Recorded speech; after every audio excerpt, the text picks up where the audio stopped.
On this week's all-new Some Kind of Radio show, President Obama decided to go out for lunch. Here's what he said to a couple of really nice folks about onions. You better take onions out just because I'm going to be kissing babies. And in a little bit of scary news recently, our very own Debbie McCune's cell phone got taken over by an alien. Here is the exclusive audio from the phone. Check this out. Hello, Earthling. I am an alien from another planet. At the present moment, I have changed this mobile phone. While you are looking at my face, I am rubbing my testicles and making love to your fingers. Don't say you're not enjoying it, as I can see you smiling. Feel my passion, feel my passion. Absolutely none of these stories will be talked about by the panel tonight on the all-new Some Kind of Radio show.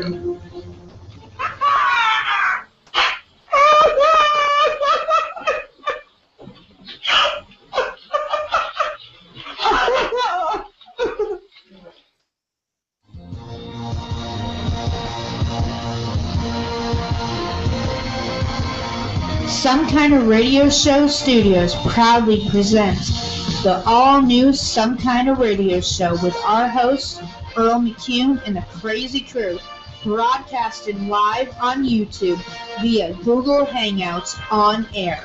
Call in live now at 330-776-5630 or get a hold of us on Google Hangouts.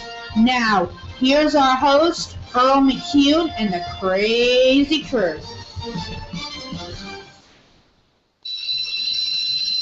When I wake up in the morning and the market's out of order, I don't think I'll ever make it on time. By the time I got my books and I give myself a look, I'm at the corner just in time to see the boats fly by. It's alright, 'cause I'm staying out of jail. Well, if you haven't guessed, it's a Saved by the Bell Friday here on the all-new Some Kind of Radio show. I want to thank everybody for tuning in to another... You got to mute that, Thank you for tuning in to another all-new episode 21 of the all-new Some Kind of Radio show. Yeah, we're legal. We're legal. 21. Yeah. We're Time to party. Did plenty of that earlier there, buddy. Boy, I forgot. Oh, man. Yeah, this is going to be a good one tonight. Dude, music stops playing. Hey, if you haven't guessed, Saved by the Bell. This is going to be a Saved by the Bell Friday based on, we have a special guest coming up in the second half hour of the show tonight, Troy Fromin, who played Ox on Saved by the Bell. And that's going to be an interview that was done by Mike. Actually, I just want to let everybody know in advance, it's a pre-recorded interview. So we give out the call-in number for the show right now, I was going to give out the old number. 330-776-5630 is the number to call in live and talk to myself, Mike, and Mr. John tonight. We have John Sinsel on the line. He's going to be doing our usual roving reporting type of thing here. And like I said, this next half hour of the show, we'll have Troy Fromin. Like I said, it's a pre-recorded interview. Do not call in during it, but it's a great interview. It goes about 30 minutes, so it'll take up the whole second segment of the show tonight. Great interview. Really enjoyed listening to it. Mike, I know you had a really good time talking to Troy. That was definitely Shit. That was definitely a great interview. We talked about a whole lot of stuff, and a lot of it's going to be broadcast. Once again, it was pre-recorded. But if you do have any questions for Troy, feel free to put them on our Facebook page. He would like to come back and, answer some fan mail. Yeah, that'd be. You gotta mute that. Damn. You want me to control that one, dude? I'll give you something to control. Yeah. Well, we have worked out most of our audio issues from like the last 3 weeks that we've had, and it's been a little bit crazy. But the key is here's the thing. I told Mike and I told whoever's going to run this other mic, so we don't echo and sound like absolute shit. We have to make sure we mute the other microphone in the studio. If not, it comes through and it sounds like blah, blah, blah, blah, and you hear yourself twice, and it's just not pretty. I'm drunk. No, you're not. As if that's a surprise. Shut up, Twisted Sinsel. Come on, you know you love it down here more than how many times we've been down here. Too many. Yes.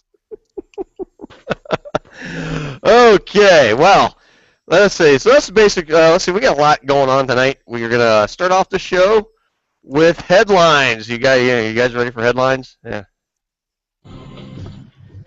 Official headlines theme music here we got now. Feels all official and shit. We are far from official. This is a very important show, especially with Troy Fromin being on here. It is, he has a lot of friends listening tonight. It's important we don't fuck up. Well, we have one listener right now, and you didn't mute again. See, Mike's a little slow on the. I have the mute button on. Well, the light's off. Yeah, the light's on is when you're muted. Fuck me. No. Thank you.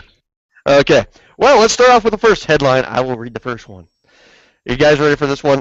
Man divorces wife over her excessive and insatiable desire for sex. I mean, come on. Really? What a pussy. Yeah, no kidding. Here, let me read the story. Wait. What is there a picture of her on anywhere? Because we have to see what she looks like. Maybe he's got a point. A strong and valid point. That's it. Yeah. Anyway. Let's go for Mike. Oh, boy. Anyway, let me read this here. Okay, we've heard of people divorcing over sexless marriage and divorcing over, but not over, Jesus. I've had too much to drink. How about that? Let me start over. We've heard of people divorcing over sexless marriage, but divorcing over too much sex? Yeah, I'll tell you what. You don't hear that one every day, and there's a lot of truth to that. I've never heard of this before. Apparently, doesn't sound possible. Yeah. Apparently, one man was recently granted a divorce by a Mumbai family court because he could no longer deal with his wife's excessive and insatiable desire for sex. According to the Times of India, this is where I'm getting the story from, India, the sex-fatigued husband first approached the court in January claiming that his wife was aggressive, stubborn, and autocratic, whatever the hell that means, and that she'd be harassing him for sex since they've been married in 2012. The man told the court his wife forced medication on him to boost his sexual stamina and threatened to hook up with other men if she remained unfulfilled. Well, either the guy's got a small Peter or I don't know. Anyway. His name Mike. His name Mike? Okay. Things got so bad, the husband had to be hospitalized for an uneasy stomach at one point. Excuse me as I cough. In the end, the wife failed to appear before the court. I'm like choking here. So the divorce was granted. Meanwhile, we couldn't appear to be happier for the poor, but what the fuck? Who writes this shit? Somebody has got the worst freaking pronunciation. Someone can't spell.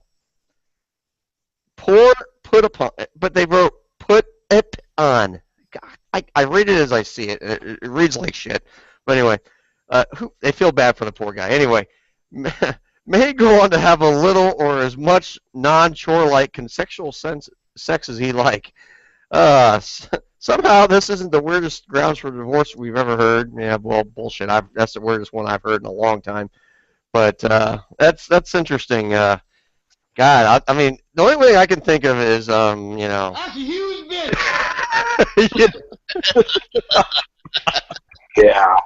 Yeah. Oh, Jesus. But anyway, oh, well, yeah. You get shit like that. What the hell? Oh, okay. What? I don't know. I can't. Stupid text messages. What? I don't know. I can't read. I can't read tonight. God. What's coincided? Oh. Whatever. I'm coincided. Coincided. It's you're either gonna get a little head or a lot of tail. So, Oh, wait a minute. I don't know. Oh, Mikey, you're up next.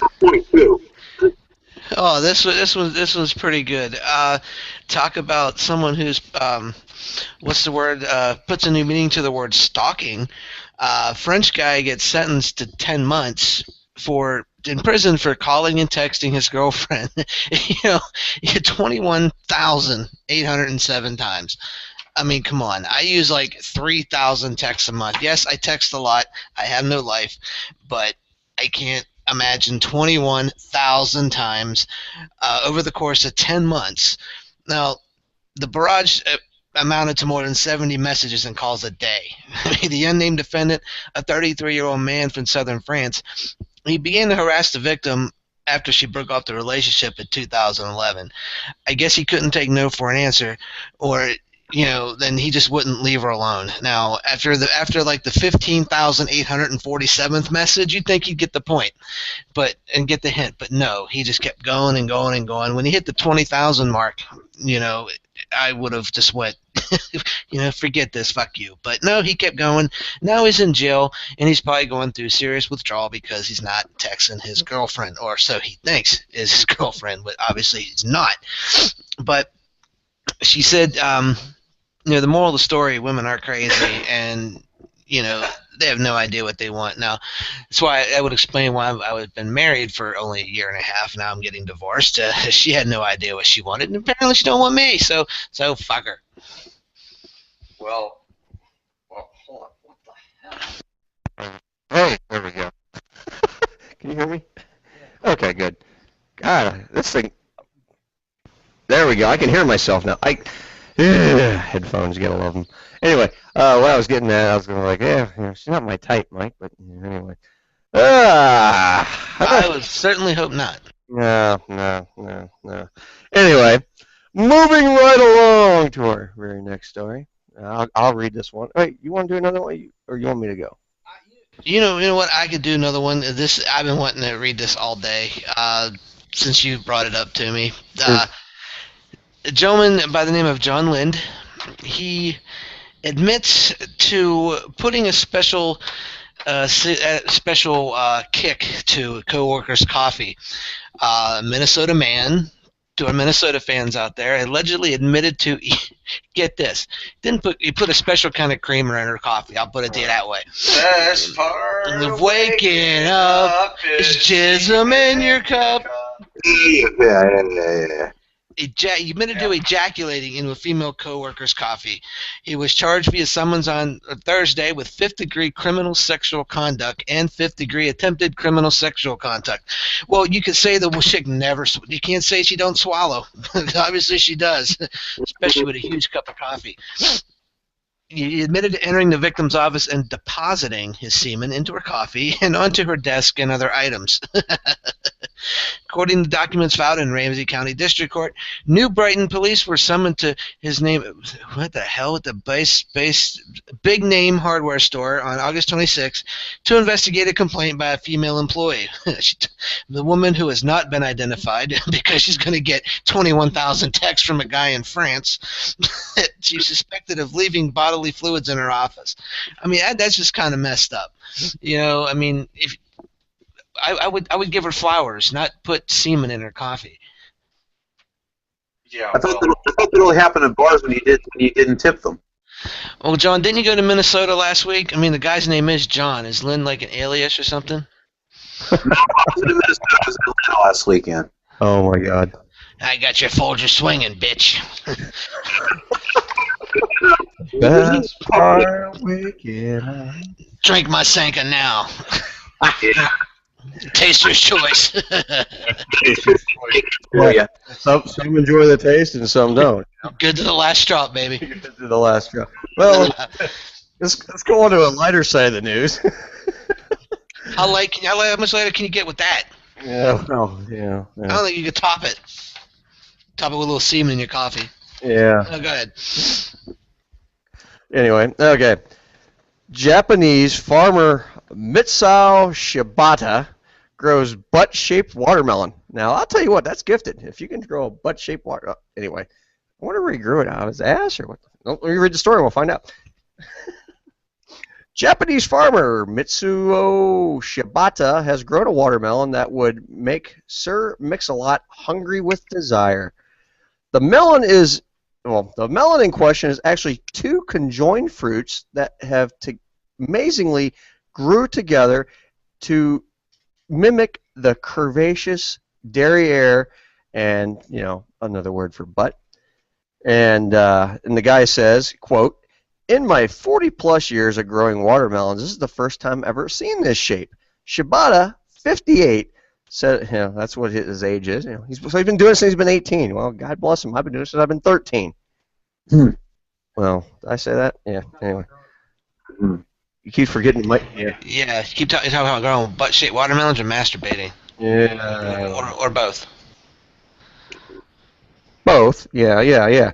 As strange as it may seem, conjoined watermelons are common enough in Japan that they are specific phrase for them is called Fudago Sukiya. Which translates loosely to twin watermelons. So every time I see a pair of really big tits now, I'm going to go Fugato Sukiya. What? It says when you see a pair of twin watermelons, you see twin melons, you go Fugito Sukidia or whatever the hell it is. So every time I see Futago Suika. Yeah. That translates to that's a huge bitch. I just wanted to say, just show me your tits and the hell with it. God bless. All right. Moving on to the next story. Mikey, it's all you, brother. All right. Hey, while I'm reading this story, Earl, why don't you help yourself to a cup of coffee? Now, this is for our California fans who I'm sure is listening tonight. Free marijuana for low-income residents under new Berkeley law. That makes me want to move to your state and quit and not get a job. Apparently, starting next summer, residents of Berkeley, California, who earn less than $32,000 a year or $46,000 for family, and can have a prescription for medical marijuana, which will be able to get it for free from one of the dispensaries opening within the city. The law was passed unanimously by the city council. Dispensaries must set aside 2% of their pot for distribution to the poor. I might not make a lot of money, but I make enough to qualify for a free pot. So I'm going to take a road trip for a couple years and just be stoned the whole time, Well, hey, there we go. Every time I unhook my mic, it's going. Yeah, I don't know. Anyway, yeah, that it for headlines? That would be it for headlines, Earl. Okay, well, we should have got more. We only had 5. John, have you heard any interesting stories in your neck of the woods? John found his penis the other day, what I heard. Yeah, I found it next to the end of the couch where you left your dildo. I gave that to you, remember? You begged me to take it. No. The only thing I knew about... You begged me to keep it there. No. All you knew about the AccuJack. I didn't know about anything else. Is it still belted? That's what I want to know. Anyways, apparently, I'm sitting here looking at the news stories myself for the day. Apparently, this is a true story, mind you. True story! Yeah, it's a true story. And I can't get it because it's video here, but apparently, in Chicago, a gargoyle statue fell off a building, and killed a woman. Mother of 2 in Chicago. Holy shit. Well, I've just got depressed now. Thanks. This was supposed to be a show, a comedy show, and you just fucked it up. I'm gonna go. I'm gonna get some coffee. And text my ex-wife 21,000 times while smoking free marijuana. In France, yes, I know. But France. In France, yeah. You can do that in France? Yeah. Amsterdam? Yeah. The only thing is French is something different. Never mind that. I don't know. Mike's doing something. I don't know. You know, the thing is, I had to laugh at Mike here because he was sitting. Well, going into our next half hour, of course, you know, we got Troy Fromin coming up, and we actually what was on Lifetime was that Saved by the Bell movie, and I got to watch most of it, and I don't know. Based on what I heard from the book and everything, I don't know. I mean, it looked the characters look pretty close, but I don't know. I can't quite put my finger on it. It wasn't. I don't think I was impressed with it as I thought I would be. You know, I was looking forward to the story, but it's like all told in the eyes of Screech. And God, you know, I mean, I used to like Dustin Diamond when he was younger, but now you know he did like that porn video and everything, and he's like did all the stupid shit on those Celebrity Fit Club, and then where the hell, and he just got weird. Oh, dude, you farted on my headset. Nice. It'll go away. No, shit like that just don't go away. Yeah, literally. He was like Sheldon Cooper on Big Bang Theory before it was popular. That shit don't stink. You gotta turn your mic on when you say that. That shit don't stink. Can't hear you, Mike. My shit don't stink. We heard you that time, Mike. Okay. Okay. Yeah. Never mind. Okay. God. So, anyway, I want to touch on a serious subject for just a minute. For those of you that listen regularly to the show, Debbie is not on the show tonight. Deb had to take a trip up to New Hampshire to be with family. She had 2 deaths in the family in her 24 hours. Her aunt passed away, and within 24 hours later, her grandfather passed away. So she went with the kids yesterday, and she's up in New Hampshire.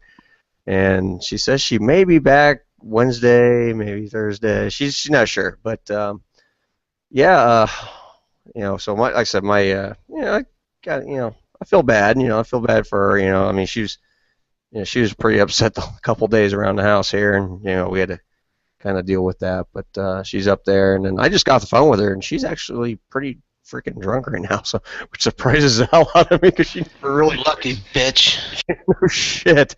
Yeah, she's pretty freaking plastered when I talked to her. She was plowed, and I mean plowed.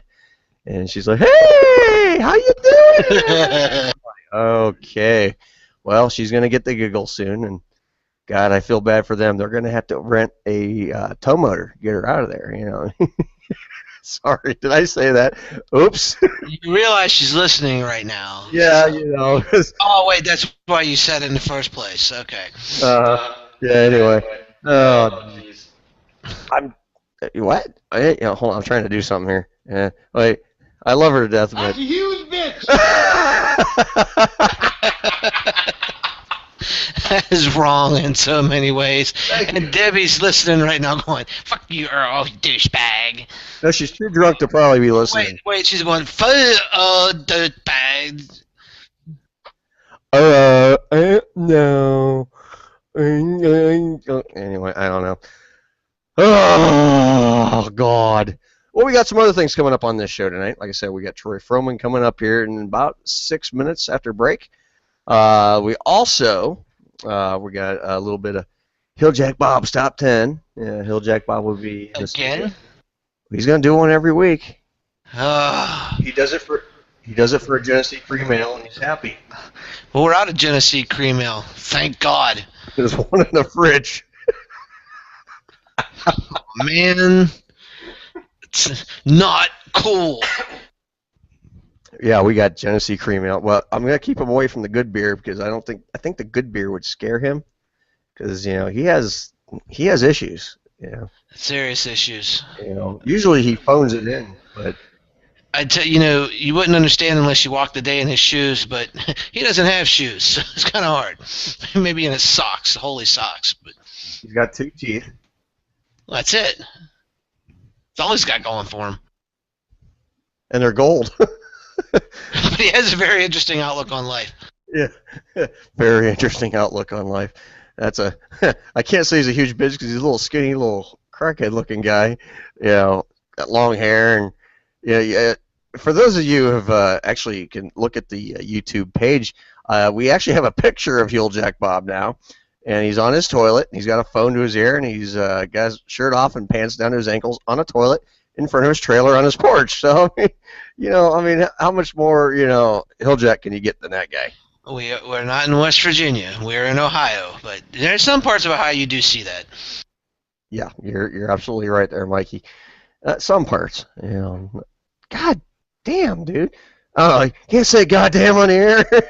Wait, no. Oh, who cares? Nobody's listening. Well, we hope people are listening tonight. So. Yeah. Well, we got one. All right. Well, one live. It's so funny with this show because we do a live, which is called a live podcast, but we do it on YouTube. Usually most of your listens always come later, throughout the week and weeks after. Hey, we're up to 2. Holy shit. Welcome aboard, listener, and we're thankful for you being on and supporting us. Can I say something to the people listening right now? Hi. Okay.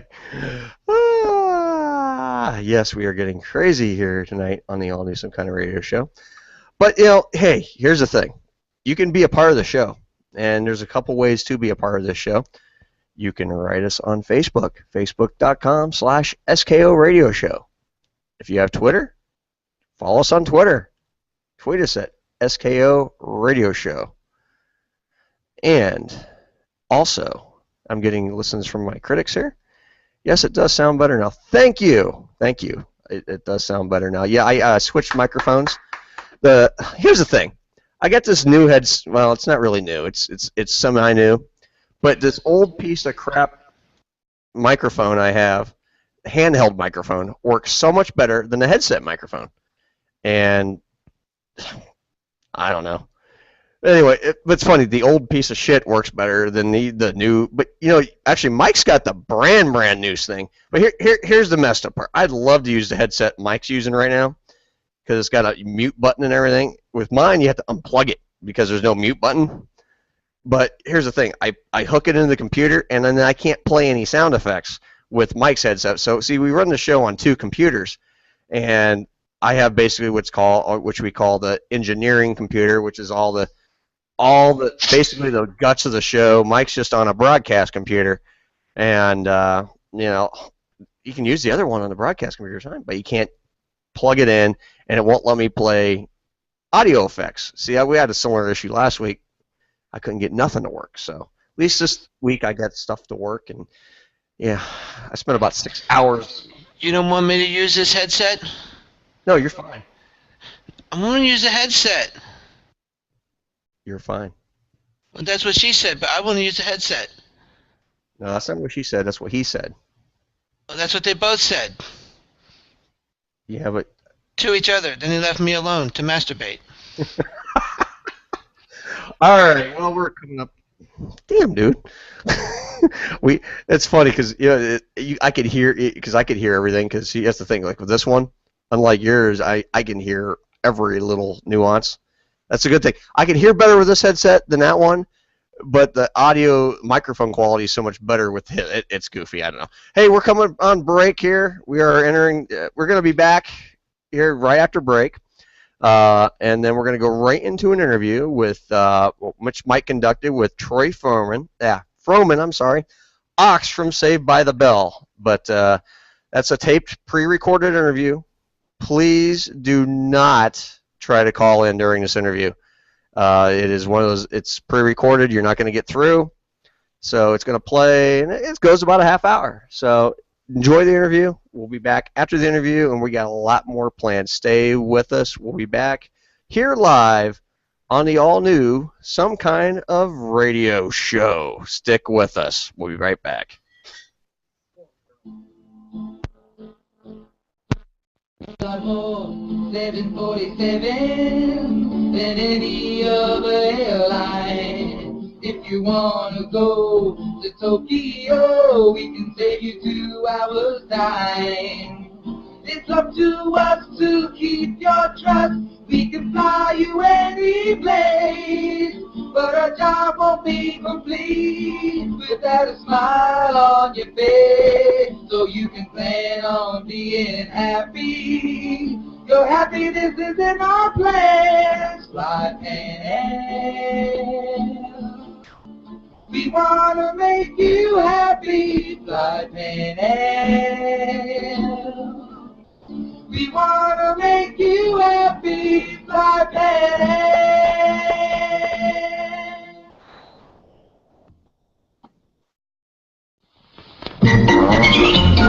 I'm from Milwaukee and I ought to know. It's fast brewed flats. Sugar Matildas, I almost sank a cargo of flats. Ahoy! Careful, mates. It's the draft brewed beer. Some brewers make one beer for the tap and a different beer for bottles and cans. But not Blatz. Blatz brews just one beer, and it's all draft brewed. Some goes into Blatz bottles, some into Blatz cans, and some into Blatz kegs for draft. That's why Blatz gives you real draft beer pleasure from bottle, can, or keg. I'm from Milwaukee, and I ought to know. It's draft brewed Blatz beer wherever you go. Smoother, fresher, less filling, that is clear. I'm going along with a good thing. Blatz is Milwaukee's finest beer. Blatz, Milwaukee's favorite beer, now at local prices. Hello, everybody. My name is Earl McCune, and I'm the host of the all-new Some Kind of Radio show that airs live on YouTube Friday nights from 10 p.m. till midnight. You can find us by searching S.K.O.R S Radio Show. I'm here to tell you about a great science fiction news and information site I found. It's called WarpedSpaceSci-Fi.com. You ask what it is. What did I just say? It's a news and information website. They have it all. You can get all your Star Wars news, Star Trek news, everything else in between. They got it all. Check it out today, WarpedSpaceSci-Fi.com. Don't just take my word for it. Take the word of the many hundreds who have checked it out now. They love it just as I do. I get all my news there. Again, WarpedSpaceSci-Fi.com. What is it? WarpedSpaceSci-Fi.com. You are currently listening to the all-new Some Kind of Radio show with our host, Earl McCune, and the Crazy Crew. You can follow us anytime, anywhere, from Twitter at S.K.O. Radio Show, Facebook.com/SKO Radio Show, and Google Hangouts at S.K.O. Radio Show, and of course, right here on YouTube. Now, back to our host, Earl McCune, and the Crazy Crew.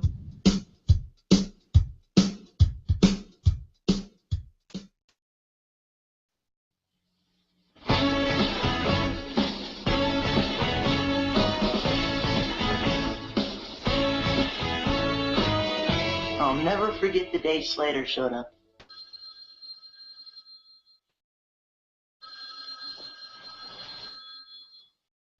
Good morning, Zach.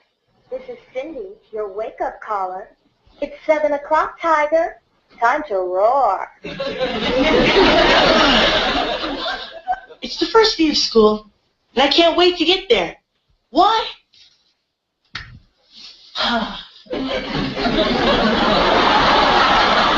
Kelly Kapowski loves volleyball, windsurfing, and soon me. This is the year that I make my move. Do you mind? Think among yourselves. When I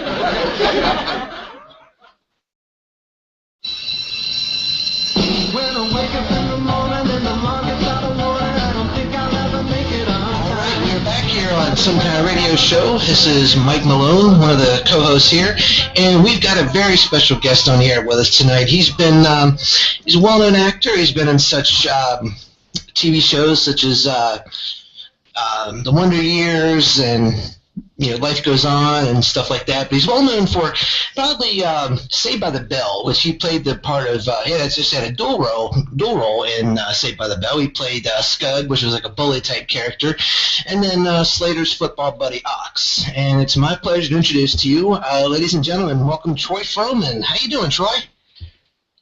Troy?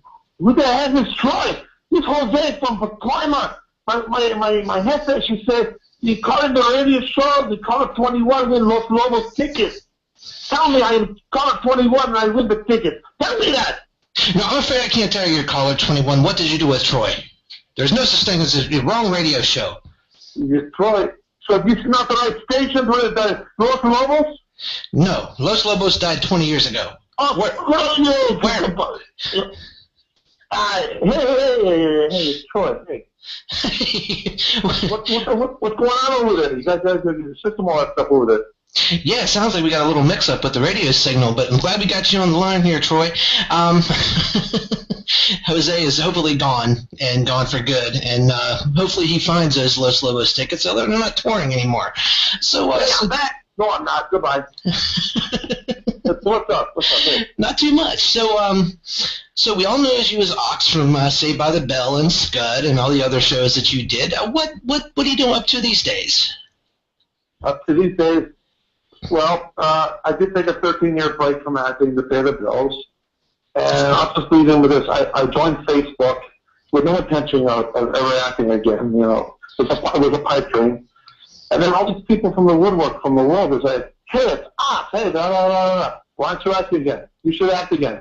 And they all sparked my interest in it, so, hey, I started acting again. Hey, well, that's very good. It's good to hear that you're going through that again, or acting again. I noticed you're quite the viral video maker. I love all your videos, especially the Drought Bucket Challenge and the new one you got out, the Lemonade Stand. Oh, thank you. You know, I figured, you know, at the beginning of the year, I got lucky. I got a national commercial for Jim Beam with Mila Kunis.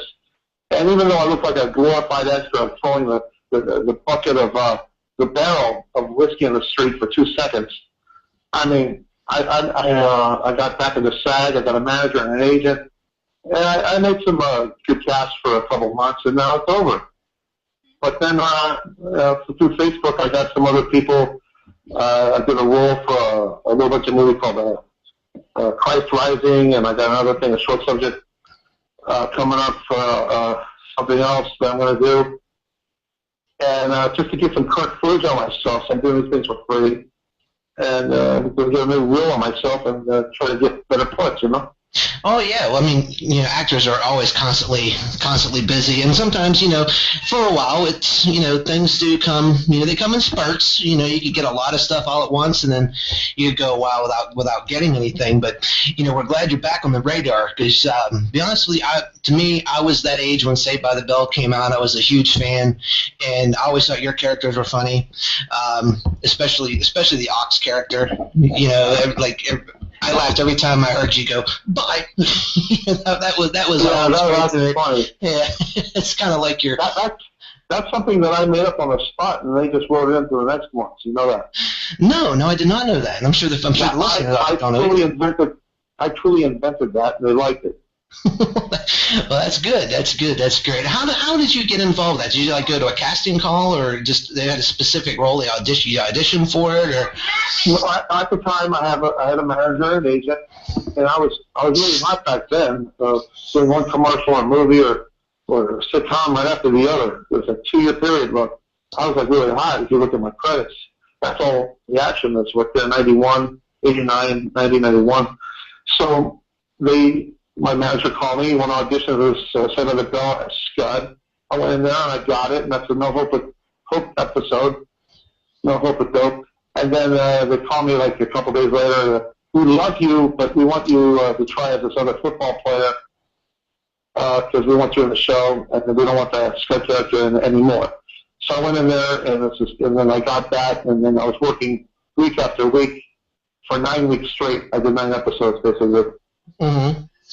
Okay, yeah, the No Hope with Dope was probably one of my favorite episodes, and for that time, even though it was like 25 years ago, it was pretty controversial with kids and drugs, you know. Right. You know, but again, it was one of my favorite episodes, and every time I see it, you know, I can even get to catch it on YouTube every once in a while. But while we're out here, I'll make a confession. Okay. I had no idea that those kids were screwing each other and doing drugs or anything. But at the time when I was filming that, what the hell? I'm always smoking pot. So I used to smoke. I was smoking dope then, and then I'd somehow get the script and anti-doing it for kids. I'm like, in my mind, well, man, this is a conflict. What should I do? Yeah. So I spoke some more. That's very interesting to know. But I never went to the set high, ever. That's just a nice thing. Yeah, well, that's not good to go to work high. I've done it once and never again. But my dad didn't like that. No, I'm sure he didn't. Well, getting back to the Saved by the Bell, you've seen the movie based on Dustin's book. What was your take on that? I know when we talked last week before the movie came out, we touched on it a little bit. Was there anything that looked familiar from watching the movie as compared when you were on the set? The only thing that looked familiar to me, and really I felt like I was really there again, is when they were in the studio actually shooting with those 3 cameras and the audience. I mean, that was exactly the way it was. Yeah. Otherwise, all the other crap I didn't know anything about. Nothing. So do you think, like there's more behind the scenes and what let on in the movie? I mean, Dustin's book was pretty raw. Here's the thing. I heard nothing then, and now they say, Dustin, all these allegations he said, and then he said he made it up. So what's to believe, right? Right. Yeah. I mean, really, who's to say? But what would you say would be like your favorite moment on that set, like interaction with another cast member? What was the cast? I'll tell you right now, and this is my 4th interview about this, and nothing's going to change. It's the one where we were the drinking and driving episode, and we're in Ox's living room. Okay. So it's my house, my party, toga party.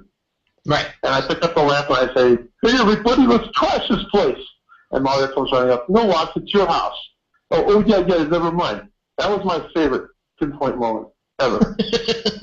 Oh, that's crazy. That's crazy. Well, that's some really good stuff, and I'm glad you brought some of the things to light about what went on behind the scenes. Now, switching gears a little bit, going from Dustin Diamond to Dustin McNeil. Okay, now to you fans out there of the show, any casual horror fan knows about Don Coscarelli's cult phenomenon, Phantasm. One thing, after I bought his book called Phantasm Exhumed, you can pick it up on Amazon.com. Thank you, Dustin, for the cheap. You're welcome, Dustin, for the cheap plug. I did not know that you actually had a role in the movie.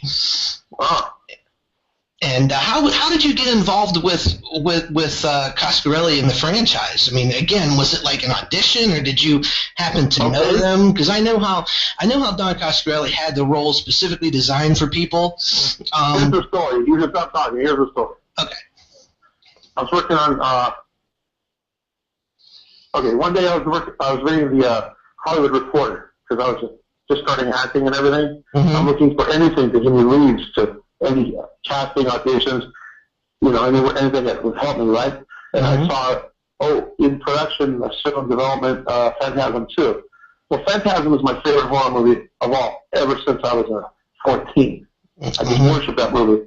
Oh, yeah. So I wrote a letter to Don Coscarelli, said, "I will work for you for free." At the time, I was living at home, no rent. I had no money problems to worry about. So I wrote, and then they called me back and they said, yeah, we need a craft service person.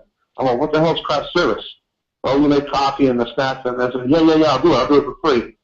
And I went in there and met them, and they said, "Well, we'll give you $40 a day." And to me, well, that's just icing on the cake, but I just wanted to be there. Right. Back then, $4. Yeah, I was the worst craft service person in the world. I mean, I just disappointed people with second meals and everything. But I did as best as I could. And then one night we were filming out in the cemetery, and then Don says, "Okay, Troy, this is your chance." And he put me in that costume. He put me in the grave with the rubber pickaxe. And he said, "Just pick away." And that's how it happened. Wow. I'm sure a lot of the fans listening to the show had no idea that you were actually in a film that's like treasured by everybody. Like I said, I've been having nightmares since I was 7. That's how old I was when I saw it. I was in a movie treasured by everybody except Mr. Baldwin. He wasn't happy with that one.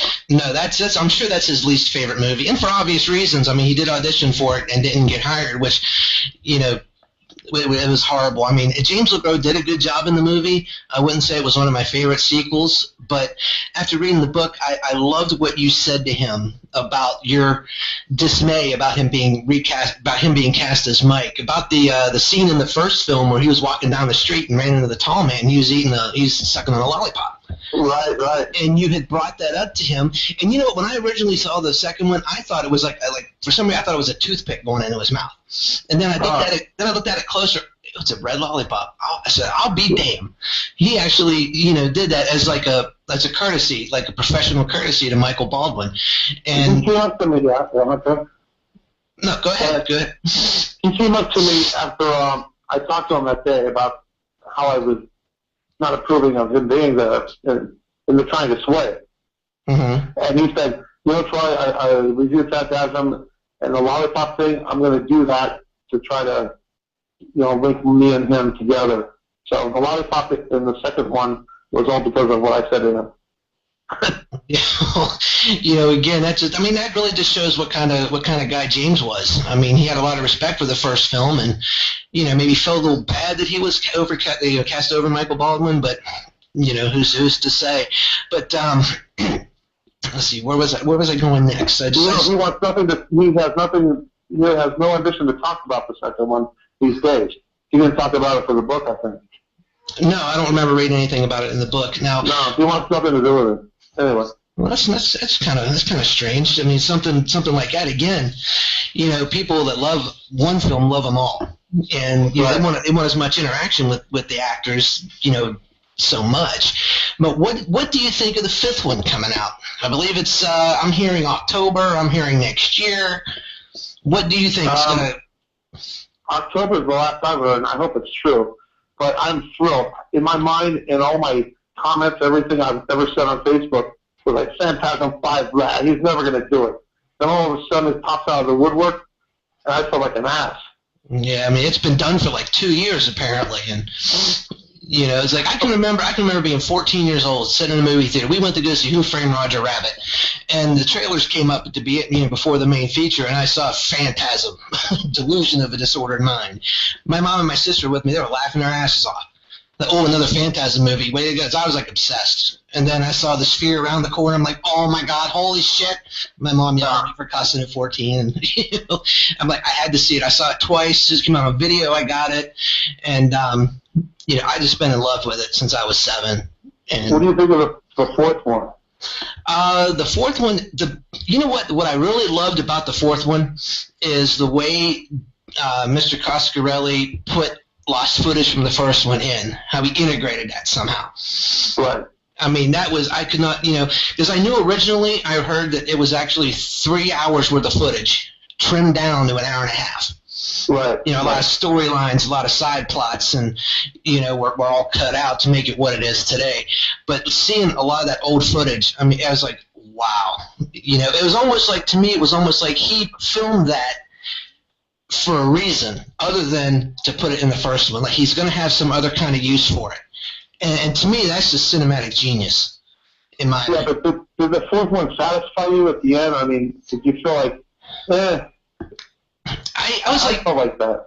Yeah, I felt like, they drove off like, none of that ever happened. Because, it's like, it's just the wind. Yeah. Like nothing. Like nothing. But, I mean, it kind of...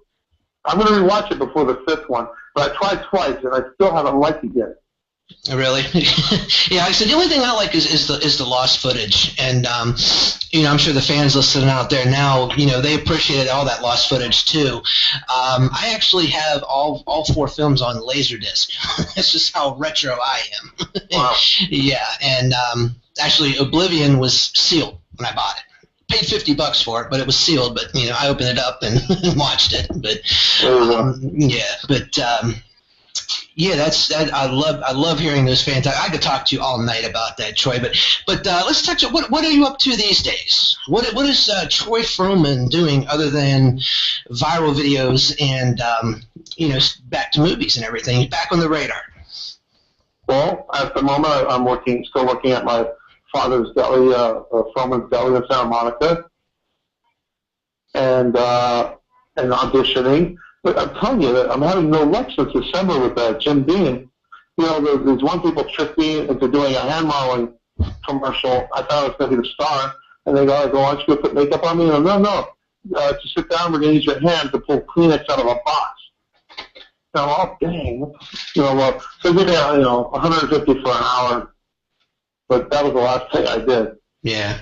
Besides the free stuff I did. But, yeah. I'm sorry. What's next? I'm sorry?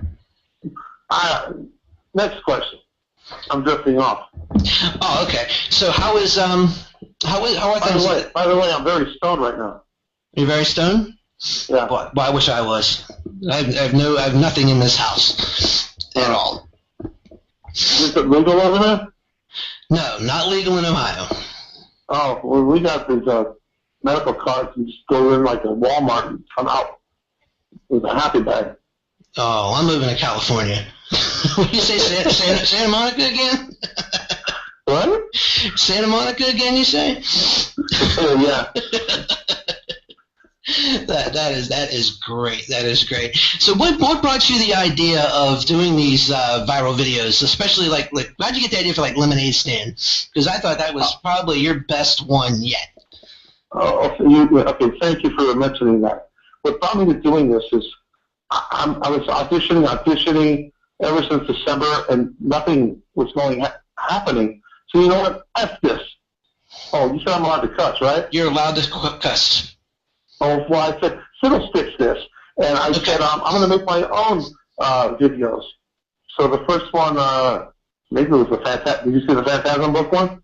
Yes, I did. That one that was good, too. So every one I do, I plan on, you know, and it's usually one take. And I think Lemonade Stand was my favorite, and the bucket, my special bucket challenge, too.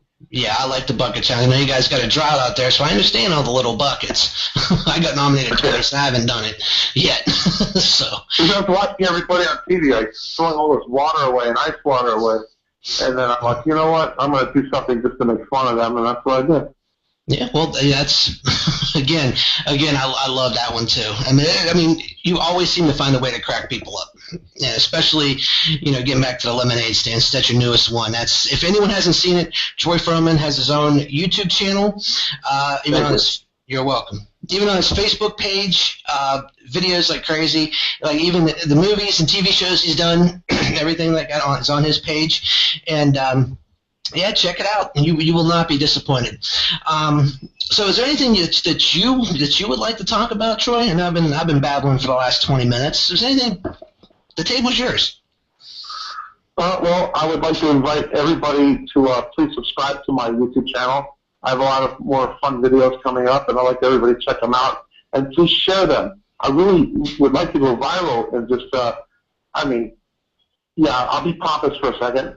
I want to get known and be someone that everybody knows again and be funny. I like to entertain, But when I get all these, 98 likes only, and I go back and I see 100,000 or a million likes for something that's so stupid compared to mine, I get pissed off. So please, everybody, help me go viral. Yeah, help Troy go viral, ladies and gentlemen. Well, that's about, we're going to go ahead and wrap this up. I want to thank Troy Fromin, lovable ox from Saved by the Bell, for being on the show today, and we will see you next time. We'll be back after these short messages. Good. Thanks, everybody. Bye.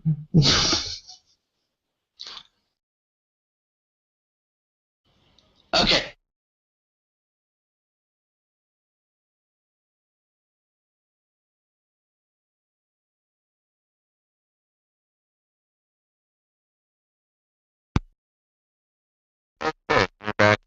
A little technical snag in the I think I resent the wrong video. I don't know what. Hold on, man. We're gonna. Oh, that was great. Nope, that wasn't the one I was supposed to send off. I think I sent the wrong one off. Whoops. Okay, it's the same. It's the same interview. I just got a little bit jacked up here, and I had a really nice edited version and everything, and it just didn't come through like it was supposed to. Well, I don't know why it happened that way. But hey, that was the interview with Troy Fromin, and we'll gonna take one more break, and we're going to be back here in just a few minutes. This is, again, another all-new live episode of the all-new Some Kind of Radio Show. We're going to go right now to break, and once again, and then we'll be back live, and we're going to have some fun. All right, we'll be right back, guys. So now Toby Reed will have something that is really a matter of life and death. And that is, Toby, a blowout, Walter. Yes, ladies and gentlemen, a blowout in one of the tires on your automobile. Did you ever stop to think that if you're driving at today's top speed of 35 miles an hour and a blowout swerves your car into an oncoming truck, which travels at the same speed, the resulting crash has a force of 70 miles an hour. Now that's enough to double you right over the steering wheel and push the engine through the dash. Yet there is actually no need for a blowout to throw your car out of control. Not if the car is equipped with Goodyear lifeguards. For the lifeguard is an inner tire, a two-ply safety tire within a tube. It replaces the conventional inner tube, and if your outer tire and tube blow, the inner tire, the lifeguard, remains inflated, holds the car steady so you can come to a sure, safe stop. That's the kind of blowout protection your family needs, and such sure protection it is that never once has a lifeguard been reported to fail. Never once. Think it over. Ask your Goodyear dealer if he has any of the few lifeguards now available. If so, equip your car with lifeguards, which are now ration-free. For remember, when your tire blows out, the Goodyear lifeguard never lets you down. ABC. Always buy Chesterfield, the milder cigarette. And Chesterfield leaves a clean, fresh taste in your mouth. Always milder, better tasting, color smoking. Always buy Chesterfield. Stay satisfied.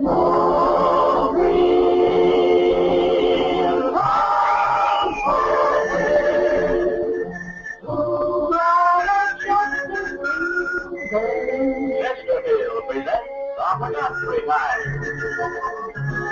Yes, it's Arthur Godfrey and all the little Godfrey. Jeanette Davis, the Mariners, and Archie Blyer and his orchestra. Oh, please come so green while a Chesterfield burns. Hello, everybody. My name is Earl McCune, and I'm the host of the all-new Some Kind of Radio Show that airs live on YouTube Friday nights from 10 p.m. till midnight. You can find us by searching S.K.O.R S Radio Show. I'm here to tell you about a great science fiction news and information site I found. It's called warpedspace-sci-fi.com. You ask what it is. What did I just say? It's a news and information website. They have it all. You can get all your Star Wars news, Star Trek news, everything else in between. They got it all. Check it out today, warpedspace-sci-fi.com. Don't just take my word for it. Take the word of the many hundreds who have checked it out now. They love it just as I do. I get all my news there. Again, warpedspace-sci-fi.com. What is it? warpedspace-sci-fi.com. Hey everybody, this is Doc. You're listening to all new Some Kind of Radio Show with Earl McCune, Mike Malone, and the Crazy Crew. What the fuck is the Crazy Crew?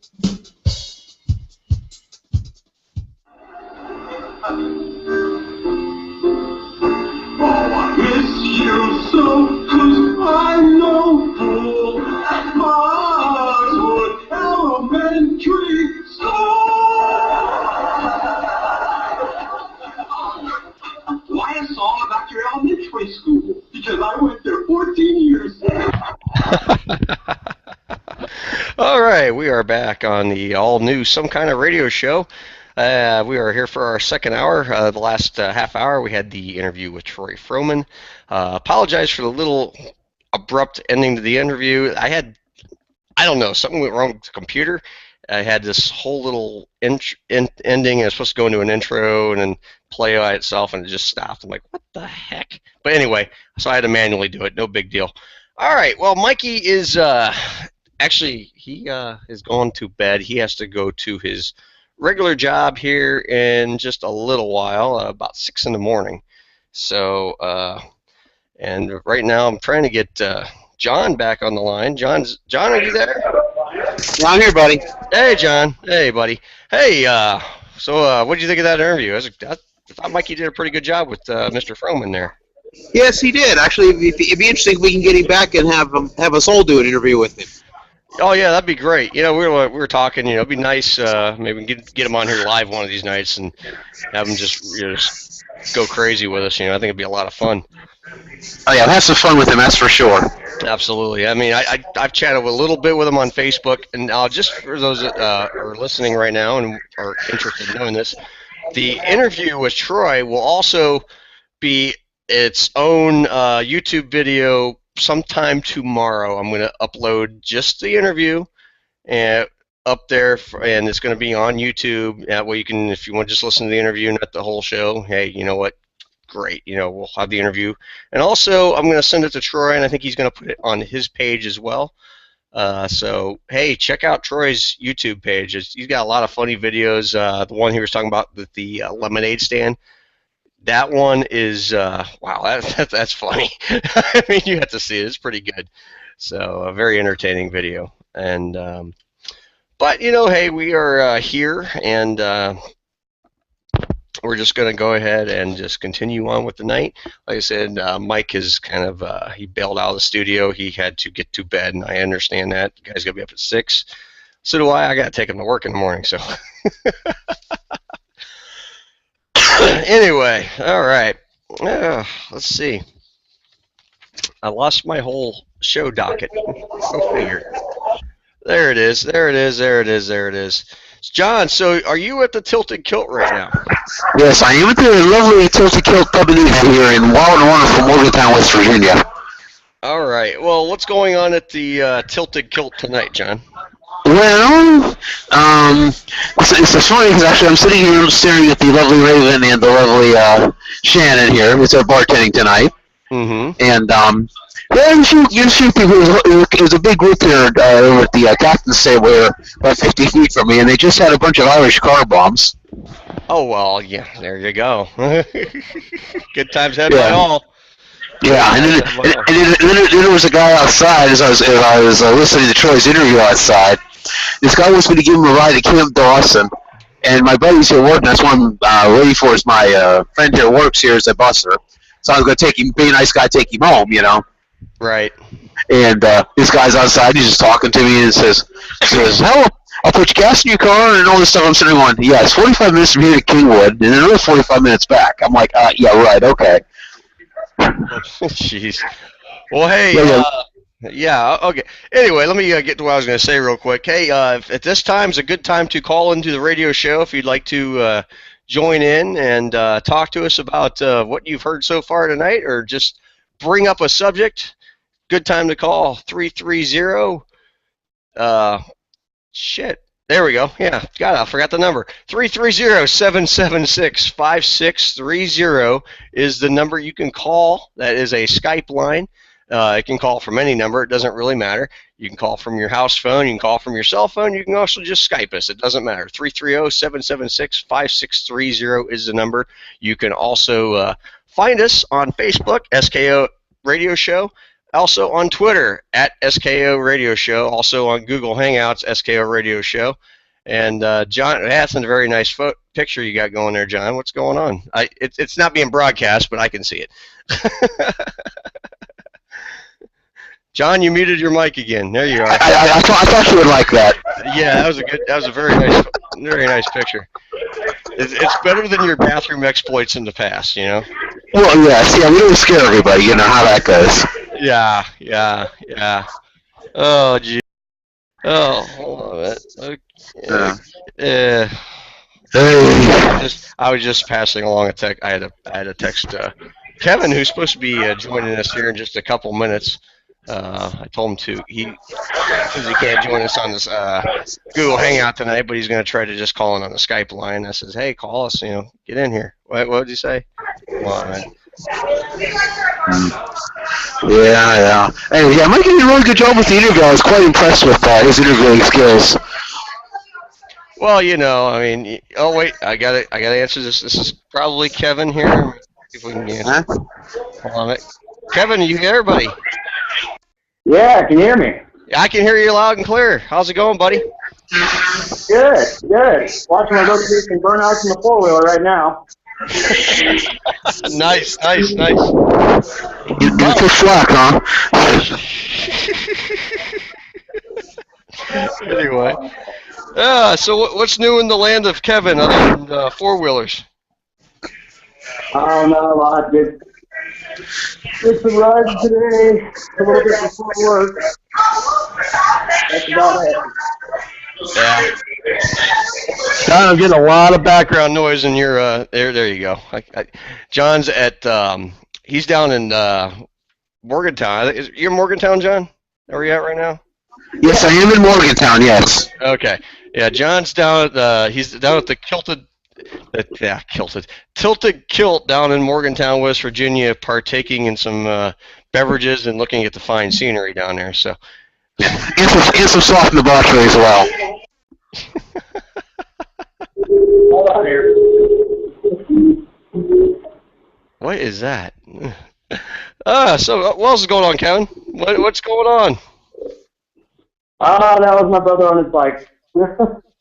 Oh, okay. All right. Yeah. So you missed a good hour so far.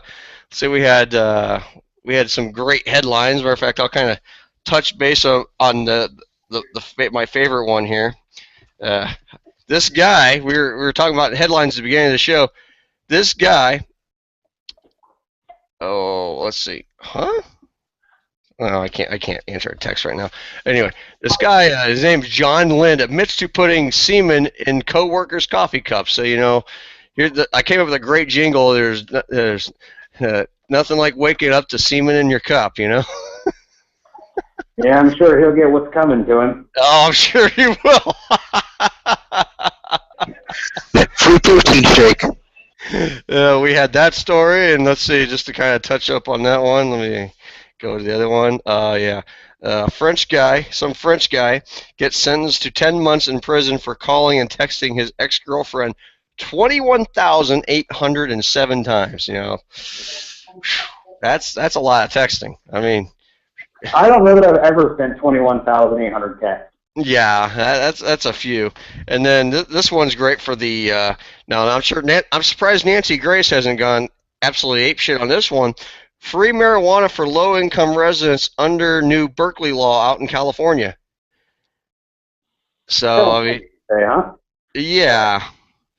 Starting next, I'll read a little bit of this for you.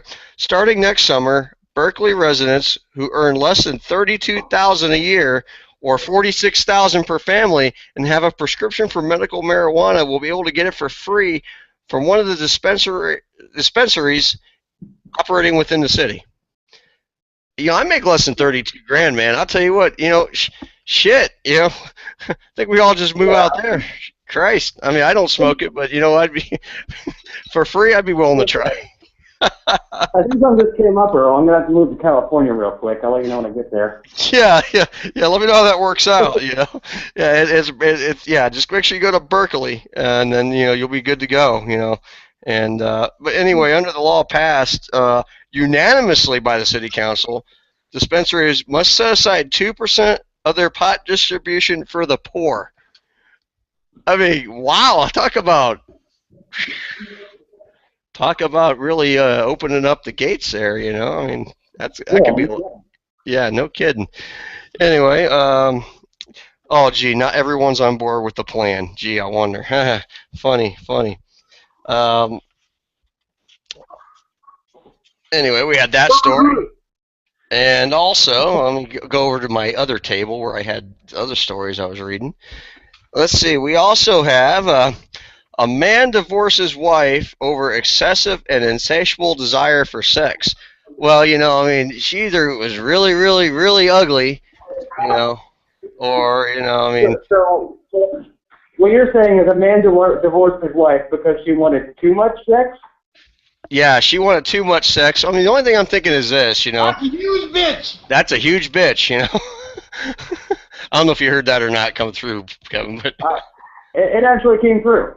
Wow, yeah, see, I actually got the system down after about 3 weeks of dicking with it. Now that we are on a weekly show, I better get it right before we go weekly, because now we're going to be weekly, and that's the other announcement I was going to make. We are weekly starting this week, so next Friday night and every Friday night after that, unless we have something that we can't broadcast for, we will be live Friday nights from 10 p.m. until midnight, and we're going to do a show every single week, and that could be kind of crazy. So, kind of makes you back, it takes us back to the early days of this show. I'm kind of reminiscing for a minute, and it's just a few months back. I should be able to make more shows then. Yeah. We did 30-minute shows, and it's like it's like doing 4 shows in one night. Yeah. Hell, Mike's interview was the length of a whole show at one point. When we first started doing this. So yeah, we finally got to the 2-hour point, and we're on a weekly show again. So hey, here we go. We are back live weekly, 2 hours, and God, I wouldn't want to do 3. Yeah, maybe someday we can work up to that. Yeah, I'd probably be going nuts, and then I wouldn't have no voice, and I'd probably run out of beer by then. So, oh well. That would be a crime, you realize. Yeah, it would be very awful if I ran out of beer, and that'd be just a sad day for everyone involved, and that would be me. Hey, Earl, I'm getting another call in here. Mind if I give you a call back here in just a minute? Absolutely. Anytime you want. We're here till midnight, buddy, so just give me a call back. All right. All right. All right, Kevin's going to drop off. That's Kevin Braun, one of our other illustrious co-hosts. He's part of the crazy crew here on the all-new Some Kind of Radio show. And along with myself, Mike, who fell asleep, and we got John tonight. Debbie is off. She'll be back. Hopefully, we'll be back next week. And so we're going to be live every week from now on. So it's going to be a lot of fun. But yeah. But anyway, hey, I'm going to go ahead and we're going to go into another quick segment, another pre-recorded segment, real quick, and it's going to be Hill Jack Bob's Top 10. Everybody stand by and listen to this, because this one's going to be a crazy one. Hill Jack Bob's Top 10 coming at you right now, as soon as it plays. Play.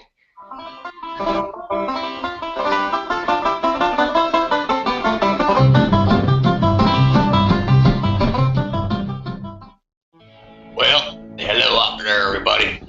This is Hill Jack Bob, and I'm back for another weekly edition of Hill Jack Bob's Top 10.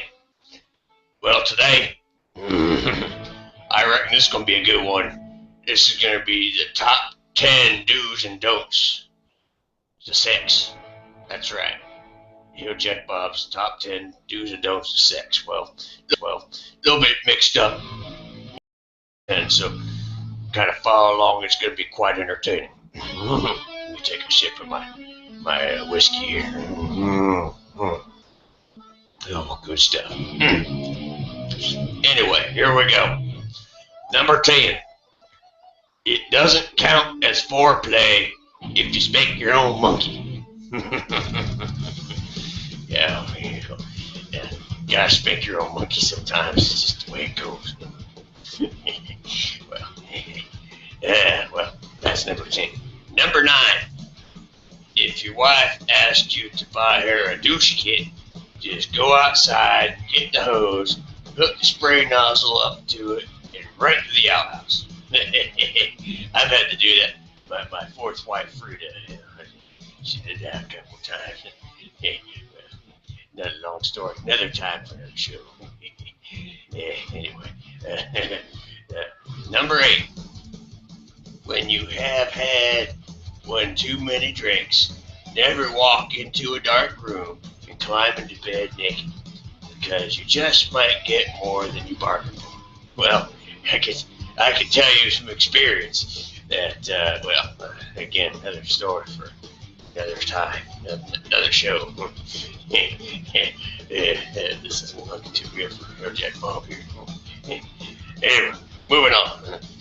Number 7.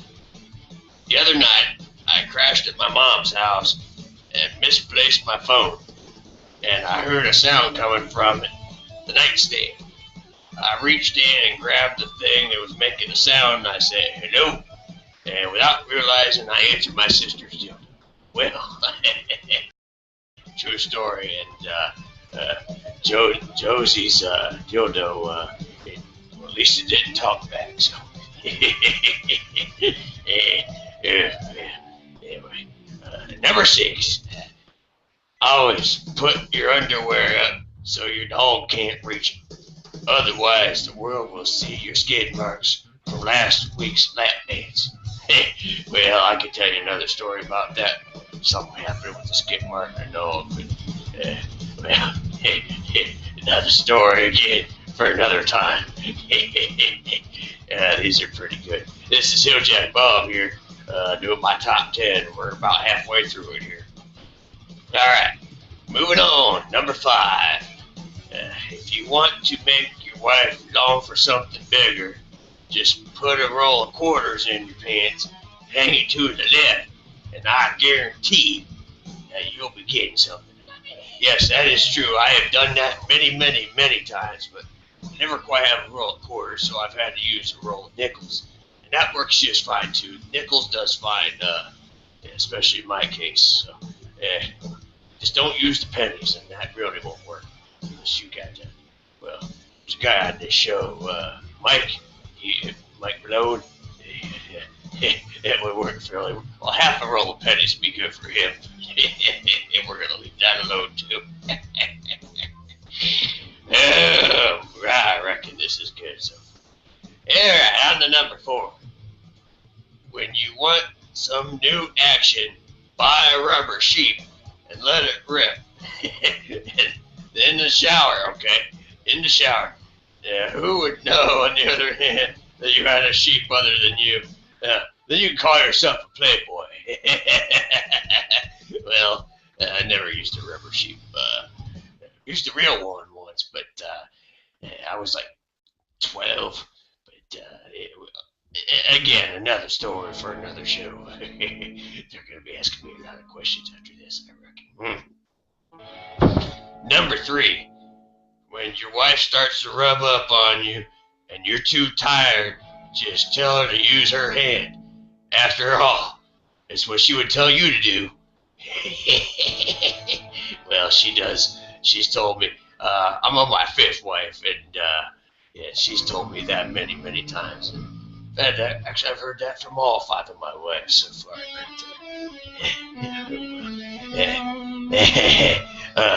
Well, on to number 3. Wait, am I on number 4 or number 3? I don't know where I'm at. Oh, yeah, no, we're on the number 2. How about that? We're on the number 2. Never do it doggy style in the dark, because you might just slip in the wrong hole. I did once, and she says, Sonny, you can't tell the difference between a slip and slide and a dried up puddle. Well, all I know, I was quite embarrassed, and I was like, oh boy. That was a scary night for everyone involved. And, paramedics were calling, and it's just a bad night. Anyway, moving on, last one, number 1. The day your wife says you can't have a threesome, or you can have a threesome, I wouldn't just cheer, because you might be slapping high fives in the middle of some other guy. Well, I can tell you that's never happened to me, and that won't happen to me, because I've never asked my wife for a threesome. I've asked her for a foursome once, but I'm not going to tell you about that. That's another topic for, again, another show. Well, we got to go get this over with. That was my Hilljack Bob's top 10 for this week, and we'll be back next week with another top 10. Join me here on this show, Hilljack Bob's Top 10. We'll see you next week. Bye-bye.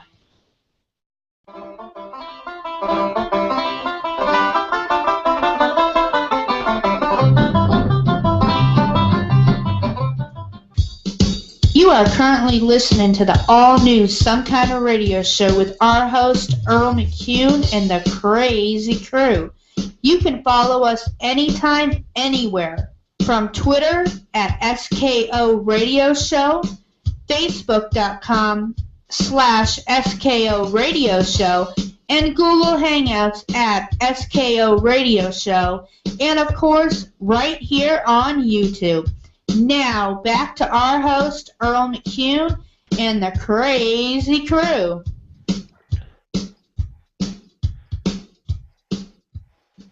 think we got the tired crew tonight. Well, that was Hilljack Bob's Top 10, if you haven't guessed. Hilljack Bob, always welcome on this show, and he puts together a really nice Top 10 for us, if you want to call it that. John, you there, buddy? Yes, sir. Hey. I'm here. All right, hey. Yeah, I mean, you talk about tired crew, more like a skeleton crew. Yeah, we got the crazy crew. We got the skeleton crew tonight. We're missing, like, everybody. Right now, it's just you and me, buddy. Really trying to bail on us. Yeah, everyone, yeah.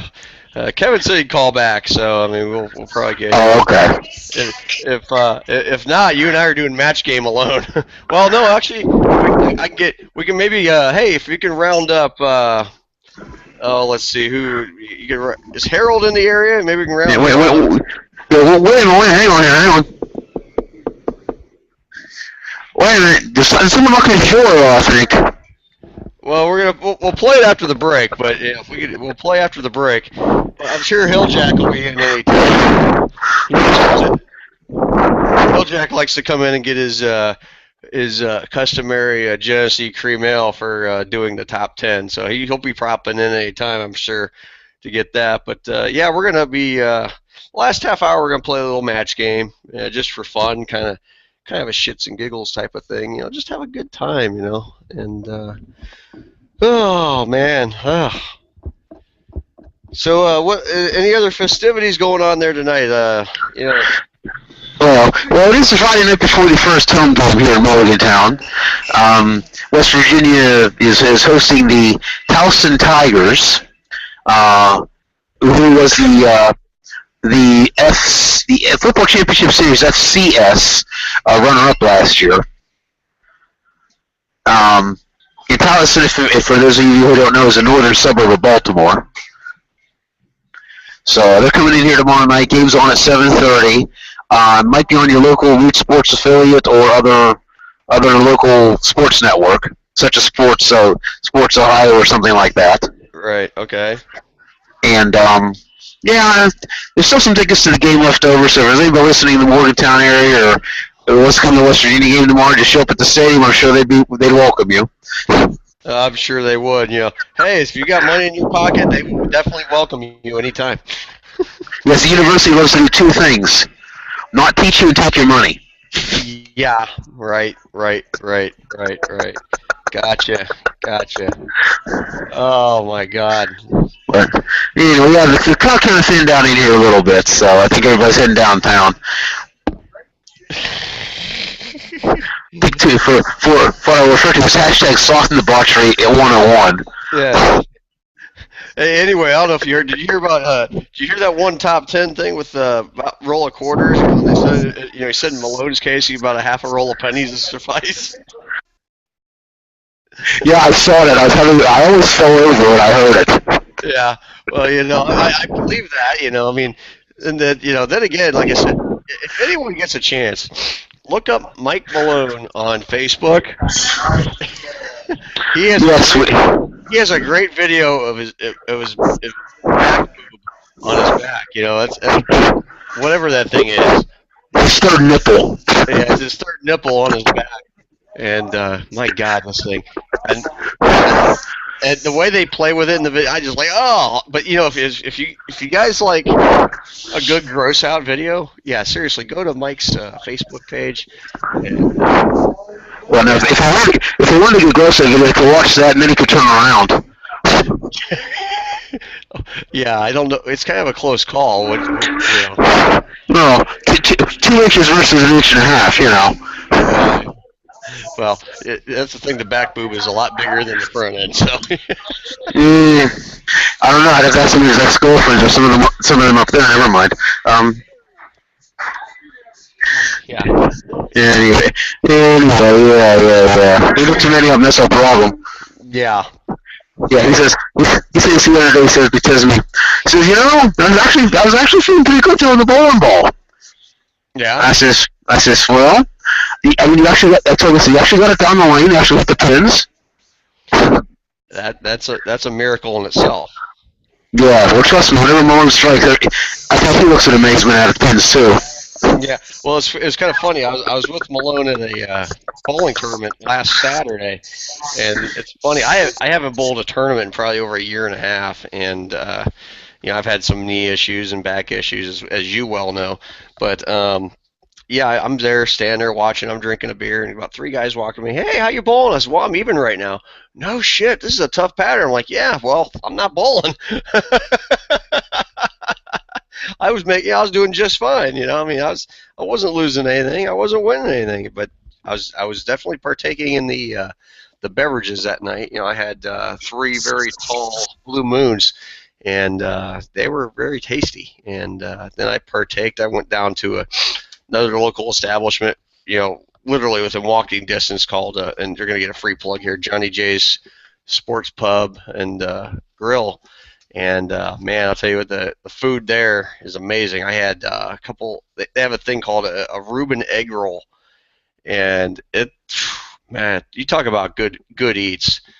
Reuben egg roll is the way to go. I mean, they give you it looks like just like an egg roll you get at a Chinese restaurant, but they cut them in half, and they think you get like 3 of them total, but they cut them into 6 pieces, and they give you the Thousand Island dressing as a dipping sauce, and man, I'll tell you what. These things are so good. I mean, wow, goody. I could eat them like every day of my life, but it's at like $5 or $6. It's a little pricey to go have that every day of my life for a snack, But man, they're good. They're so good. That's when you find somebody who want to buy you lunch every so often, Oh yeah, well, that'd be a nice thing too, Yeah. Usually I get a lunch, I buy myself lunch, and that's just the way it goes. Yeah, and also the good-looking women in too. Should make a plug for that too. Oh yeah, well I'll tell you what, we went there this afternoon and kind of partaked, in beverages, we went there about 2:30, 3 o'clock, and I had a couple beverages, and Mike had about 4, so I had 2, he had 4, what can I say? But that's more than he's got in inches. But anyway, another story for another time for another show. Mike and a lot of beverages. No, that never happened ever. Yeah. Well, I just thought of a new title for Mike if he ever spun off into his own show. There's Mike and Mike. Well, there's Mike and Mini Mike. Be Mike and his mole. Yeah, Mike, Mini Mike and his alter ego. Yeah. Better than a guy named Mike. Yeah. Mike and his other brother Mike, whatever. Yeah, Mike, and Mike, yeah. But he's all 3. That's the amazing part, or both or 3, whatever. But yeah, it's especially funny with him, and you know this because you've seen this happen. Is he gets too drunk when he starts slurring his words all the time. Oh no, that never happens. No, right? And then when that F word comes out, okay, I better cut him off now. Right. Gotcha. Oh, man. Well, John, we are at our last break. We're going to go take our last commercial break of the night, another retro set of commercials, and we'll be back. We'll play a little bit of match game, and I think Hilljack's walking in the door right now, so we'll have Hilljack Bob, another character we have on the show called Harold, and Don Fardo host, which is my alter ego, so basically it's me hosting. So, but we use the character of Don Fardo for the game show purposes. All right, we'll be right back after this brief pause. You are listening to All New Some Kind of Radio Show live on YouTube.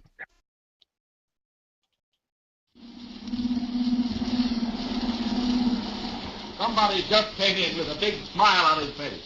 Why, it's America's ace of aces, Captain Eddie Rickenbacker. And he certainly looks pleased about something. Tell us about it, Captain. That's just what I'm here for. But first of all, I want to thank you for the way you bore out my judgment of the 1935 Pontiac. Pontiac Motor Company tells me that the new cars are having the greatest reception in Pontiac history. I knew they would. Anyone could see that cars offering so much for such low prices would take America by storm. Why, those solid steel turret-top bodies by Fisher alone are enough to make any car a sensation. But wait. Just wait until you ride in these cars. You will find, as I did, that a Pontiac comes next to flying for sheer, unadulterated thrills.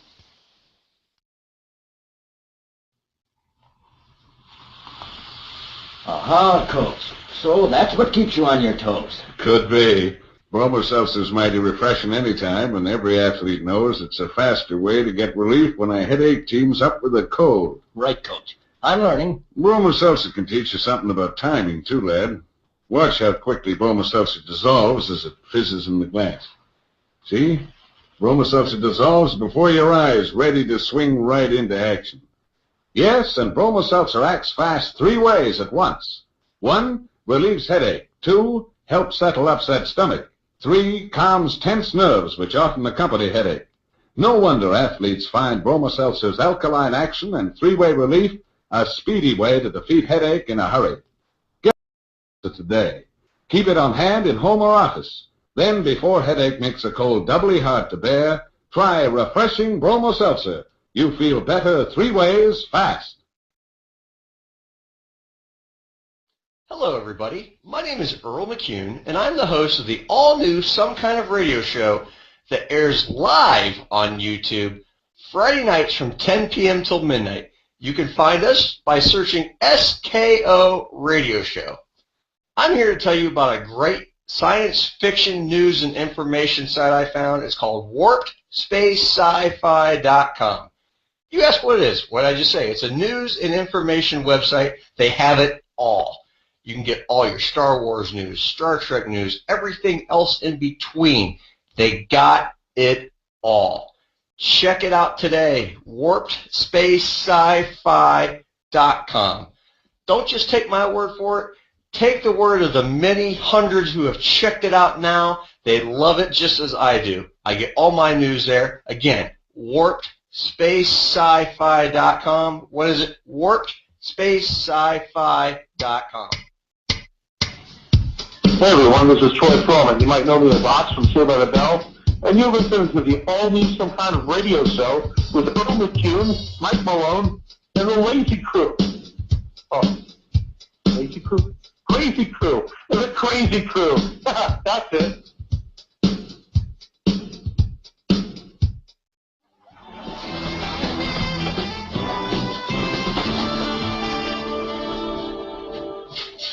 After your locker, the most important thing is where you sit in class. So I've got to sit next to Kelly. Lucky for me, Jesse is sitting there now. We're like brother and sister. No way, Zach. Jesse, you're my best friend. How can you turn me down? Because I don't want to sit in the back. I want to learn. Well, so do I. This year, I want to study. Honest. All you want to study is Kelly. Honest. Are you kidding? That bow wow? Come on, everyone knows you've got the hots for her. I do now, thanks to you.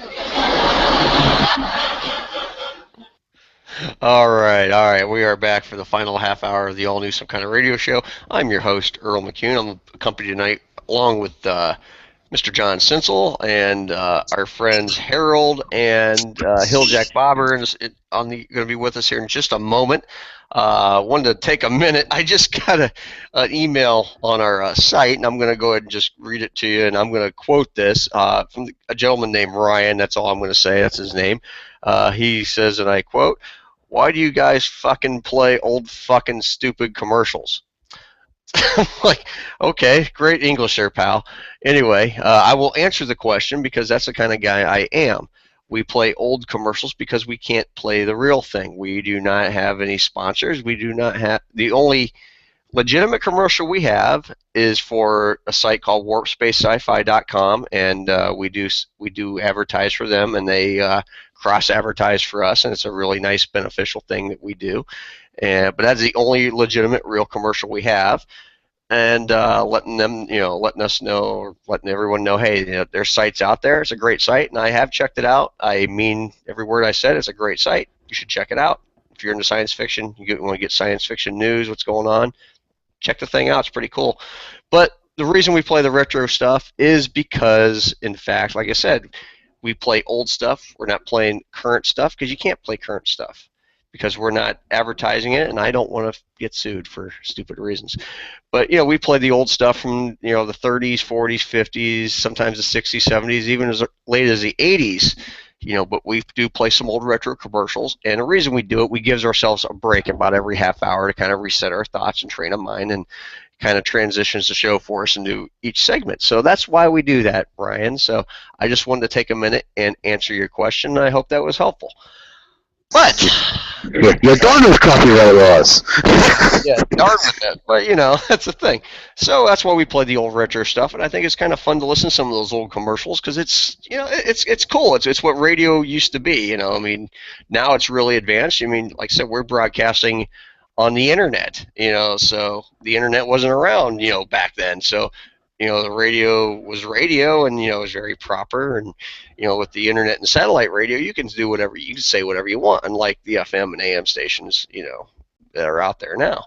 So that's just my answer. I wanted to get kind of clear the air with that real quick and reply to the gentleman, and that is why we do that, sir. So thank you for listening. We do appreciate it, and any feedback anyone does have, again, like I said, you can write us directly on our Facebook or our Twitter, and we will answer the either on the air or I will write you back. I mean, that is really that simple, and you can do that Facebook or Twitter, S.K.O.R Radio Show. Real simple to find us. Okay, well, we're going to move on real quick, and we're going to play a little match game, and we're going to have the little match game music come on here and kind of make it fun for everybody. Where the hell did it go? Wait a minute, I had it on here and it disappeared again. Will you believe that? You believe that? It disappeared. Oh, there it is. It's right in front of my face. Uh-oh. We're gonna do a live. We're gonna do a live thing. The match game. Welcome to Match Game. I'm your host, Don Fardo. Thank you, audience. Aren't they lovely? Thank you. They are lovely. Yes, there they are. Hey, welcome to Match Game. I am your host, Don Fardo, and tonight we have a couple we have a few lovely contestants here. And first one I want to introduce is Hilljack Bob. Hilljack, hello, Hilljack. Well, hello. Well, I am on the show, right? Well, yes, Hilljack, you are on. Well, how come no one cheered for me? Well, Hilljack, they cheered for you right there. Welcome to the show, Hilljack. All right, on to our next contestant. Is a very nice elderly gentleman. His name is Harold. Harold. Yes. Hi, everybody. How's everybody doing tonight? Well, we're good here, Harold. You ready to play some match game? Yeah. I've been looking for that same stuff you guys have been looking for, that yellow water, but I can't seem to find it here. Well, yeah, the yellow water, that could be, is that urine, or are you looking for beer, sir? Well, it could be that semen from that guy from France,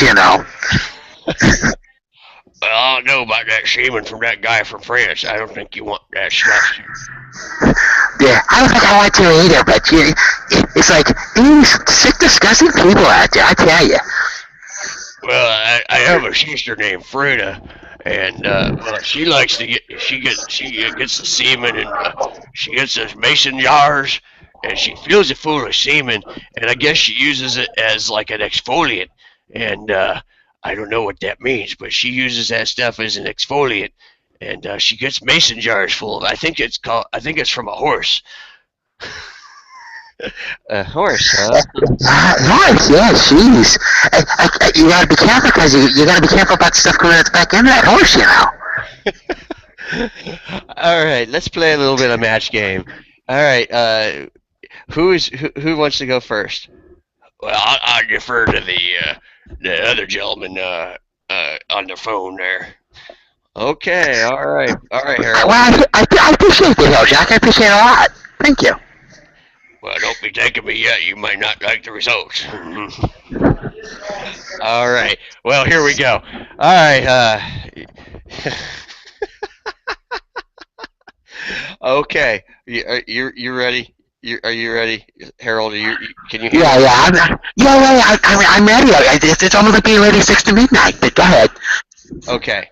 Blank berry. Blank berry. Okay, I got an answer. Okay. I'm gonna say dingleberry.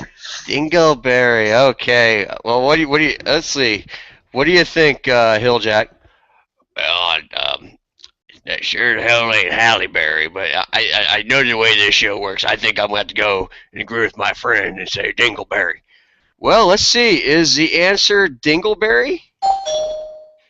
I take it it's Dingleberry. I think we're going to go with the doorbell as being Dingleberry. All right. 1-1. All right. Hey, how about that, fans? Hey, how about that? Yeah, they're excited. The crowd's excited. All right. The question number 2, or clue number 2. All right. Let me read this here. Okay. Holy blank. Holy blank. Hilljack, it's you. Well, I'm going to have to go with holy shit. Well, I don't know if you can say that on the air. Well, what the hell can I say holy shit for? Everything else has been said on this damn show tonight. Well, that is very true, sir. So we'll accept that answer. And Harold, what do you think? Your turn. Yeah, actually, I tell you what, I think I agree with Hilljack on this. Holy shit sounds pretty good to me, too. Holy shit sounds good to you? Oh, Yes, I don't know. Well, it's just not holy, but hey, it's bound to work, so hey. All right, well, let's see what the answer is. Is the answer holy shit? Apparently, I think it's funny. Is it holy shit? Or I take it it's not holy shit. What is the answer? The answer is holy balls. Holy balls. Okay. Well, I've never heard of holy balls, but we're going to go with holy balls. All right, score is still 1-1. Yeah. Is it holy balls what Mike calls his bowling balls? Well, I think it's some seriously holy stuff going on around this show, but this show ain't very holy tonight. I've heard a lot of bad words on this show tonight. It's certainly not been holy. Well, I don't know. Jeez. Anyway, all right, next clue. 1-1 score still. 1 for Harold, 1 for Hilljack. Okay. Question number 3, or clue number 3, however you want to say it. Blank. What the hell? Who wrote this blank, blank, blank? Oh, you make your own up. Oh, I get it. Blank, blank, blank. Make your own 3 words up. Who would like to go first? I'm going to defer to Hilljack on this one. All right, blank, blank, blank. Happy hairy balls. Okay, well, let's see. That's a good one. Happy hairy balls. Now, the way I understand this, if you get any of the words right out of the 3 clues here, you will still get the point. Okay, your turn there, Harold. Can you get anything right? Well, actually, I agree with the happy part of it. Well, I was thinking like happy, happy, happy, kind of like Earl, you know? Happy, happy, happy. All right. Hilljack. We'll see if Hilljack got the answer right. Hilljack, did you get any of the words right? I take it you did. Happy could be one of the words. Harold, happy's got to be one of the words for you to get the point too. Let's find out. Is it happy? Hey, all right. Yeah, you both got a point. Yeah, there we go. They're really excited, the audience. Can't you tell? It's 2-2. 2-2's the score. And we got to go to the next question here on the match game. All right. Next one. Was everyone listening to crickets? I said, where the hell are you? In the middle of the woods? Yeah. Or is it Hilljack's trio? I don't know. I don't know. Well, we had a few drop off here in the last couple of minutes, but anyway. All right. Here's the next clue.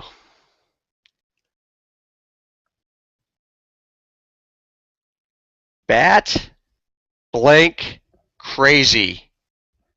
Bat blank crazy. Hilljack, I'm going to put it to you first. Well, I can tell you one thing. It sure the hell can't be batshit crazy. Because I can't imagine shit being a clue twice. So I'm going to say bat ass crazy. Okay, well that's a different answer. What do you think there, Harold? Well, I tell you, I agree with you, Jack, that you couldn't have shit, you couldn't shit twice in the same game show here. But I'm gonna have to disagree with you, Jack, and go with shit again. What was that answer? I said I would have to disagree with Hilljack and go with shit. Oh, you're gonna go with shit. Well,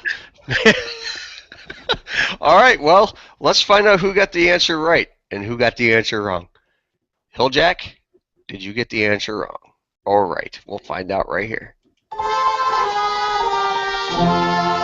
right. Well, Hilljack was wrong. All right. Well, this is gonna be for the win for Harold. Harold, keep your fingers crossed. Drum roll. Hey! All right. Well, our winner is Harold. Hey, all right, everybody. Well, we want to thank everybody for tuning in to Match Game. And we'll go on to the rest of the show here. We got about 12 or 13 minutes left in the show. And in the meantime, what we will do is we'll just play a very brief little thing, and if I can find my thing I was going to play, where'd it go? Where'd it go? Where'd it go? There it is. Help me! Help me! Somebody burnt me before I blow up. Oh, jeez. Okay, well, we'll be right back in just a minute. After this thing plays, we'll play, this. Hey everybody, this is Doc. You're listening to All New Some Kind of Radio Show with Earl McCune, Mike Malone, and the Crazy Crew. What the fuck is the Crazy Crew? What the fuck is a Crazy Crew? You gotta love that. Well, that was our earlier in the night. In case you missed it, this is pretty late in the program at this point. We had a very special guest on during the second half hour of the program tonight, Troy Fromin, who played, most famous for playing Ox on Saved by the Bell back in the late 80s, early 90s. And he was on it. He did 9 episodes. He started out as Scud, who was kind of a bully character. Then they had him. They said they didn't like Scud. Let's move on to playing Ox, which is a little bit more of a fun football character, and he was buddies with Slater, who was played by Mario Lopez. So, it was great having him on. Mike did a great job with the interview, and again, I want to take a moment and thank Troy for being on the show, and I'd love to have Troy back on the show again sometime here real soon. I think that'd be absolutely fantastic to have Troy back on the show. Very, very funny guy. Mm-hmm. Yeah, I wholeheartedly agree with that. Yeah, absolutely. And then, like I said, we're gonna everyone please stay tuned and look out on our show's YouTube page.